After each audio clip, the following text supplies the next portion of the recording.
Heart block হয়ে গেলে যেখানে বড় বড় নার্সিংহোম বলছে বুকে স্টেন বসাতে হবে, সেই জায়গায় আপনারা আয়ুর্বেদ ন্যাচুরোপ্যাথির মাধ্যমে বলছেন ওই মানুষকে সুস্থ করে তুলবেন, এটাও কি সম্ভব? হ্যাঁ, এটা সম্ভব। হার্ট ব্লক হয়ে যাচ্ছে, আগে তো ব্লক ছিল না।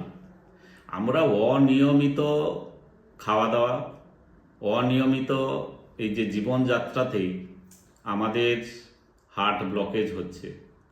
এবার সেই ব্লকেজটা ছাড়াতে গেলে আমরা যেগুলো অনিয়ম করেছিলাম সেই অনিয়ম থেকে বেরোতে হবে।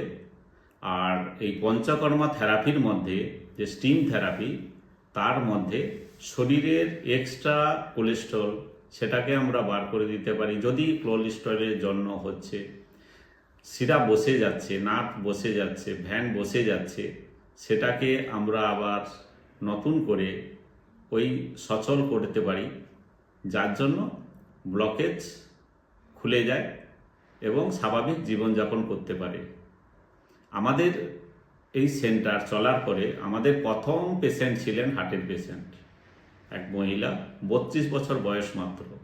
ওনার তো অপারেশন ঠিকই হয়ে গেছিল, ডেটও ঠিক হয়ে গেছিল, কিন্তু ওনারা এখানে আসেন এবং মাত্র 3 মাস থেরাপি নিয়ে ওনার স্বাভাবিক জীবনযাত্রায় উনি ফিরে গেছেন। কোনো রকম অপারেশন করতে হয়নি।